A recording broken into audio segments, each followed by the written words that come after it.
Okay, let's dive right into this explainer, because today we are exploring a truly fascinating story. We're looking at a perfectly happy marriage that is suddenly and completely derailed by a shocking secret. We are going on a total emotional roller coaster today, really peeling back the layers of what happens when the person you trust most in the entire world starts acting like a complete stranger. Now, what's really interesting about this quote is how it perfectly sets the stage for our entire journey. It introduces this deeply emotional mystery that's going to force us to question literally everything we assume about trust, betrayal, and the assumptions we make in our closest relationships. I mean, how does a terrible secret go from being terrifying to actually beautiful?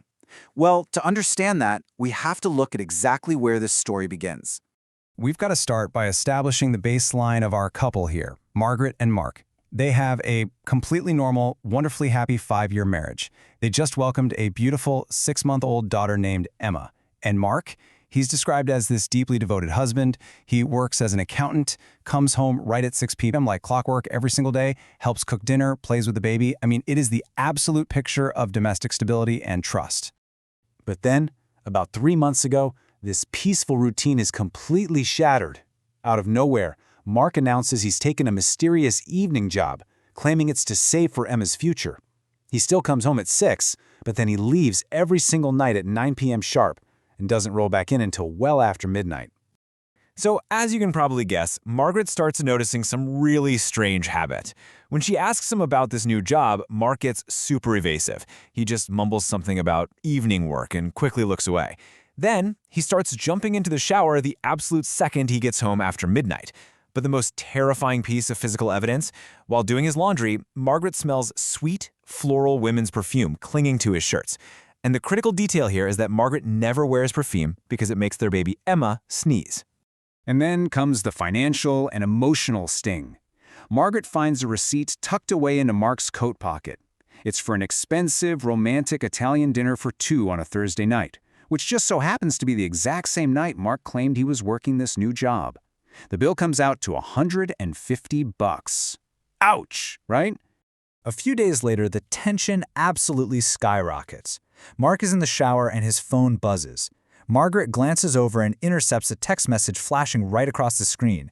"Can't wait to see you tonight, same time." It's from a contact saved simply as the letter C. When Mark comes out of the shower, he checks his phone, gets this little smile on his face, kisses her goodbye, and leaves for his quote-unquote shift. The agonizing evidence just keeps mounting over the next week. Margaret finds yet another receipt, this time for $75 spent on 2 dozen roses. The thing is, Mark never buys flowers for Margaret. On top of that, he's suddenly dressing way better for these supposed night shifts. He's wearing cologne, taking the time to actually style his hair. So Margaret is talking to her friend Sasha, who bluntly points out the obvious. It sounds exactly like Mark is cheating. A desperate Margaret decides she simply has to know the truth. She takes action. She asks the neighbor to watch the baby, and at 9 p.m., she follows Mark's car. She watches him drive to a quiet neighborhood, walk up to a small house with a blue door, smile warmly as it opens, and walk right inside. Let's just pause right here and ask the exact same question Margaret did. Who is Catherine?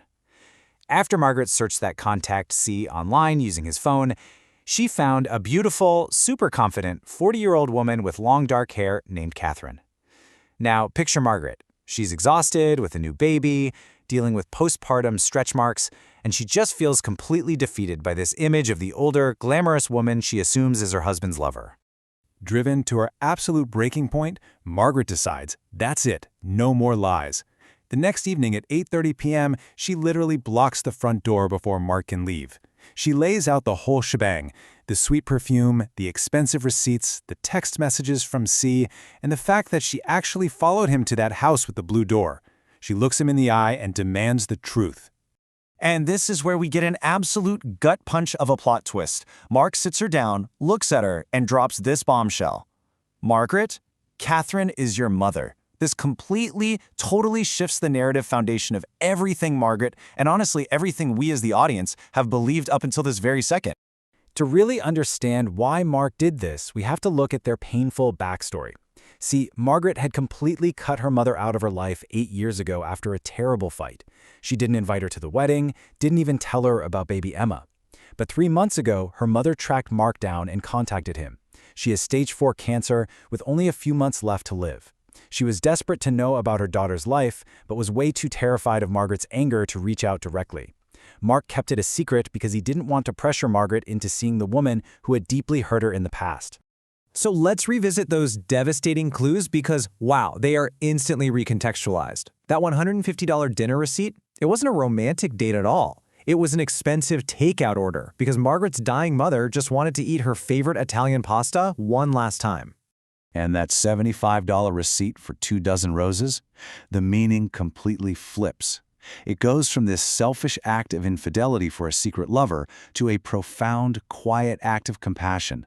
He was just trying to bring some color and brightness into a dying woman's sick room. Even the most damning piece of physical evidence of all, that sweet floral perfume clinging to Mark's shirts, is resolved by this totally innocent, tragic origin. It wasn't Catherine's perfume. It was the scent of the hospice nurse taking care of her mother at that house. And the contact C in the phone? He just used an initial so Margaret wouldn't accidentally spot her estranged mother's name on his screen. Mind-blowing, right? To further prove his absolute devotion, Mark reveals something incredible. He spent the last 3 months secretly recording videos. He opens a folder on his phone and plays a video of her frail mother passing on these deeply emotional final messages. "Margaret, my beautiful daughter, I just want you to know I love you." She apologizes for her past mistakes while looking at pictures of baby Emma.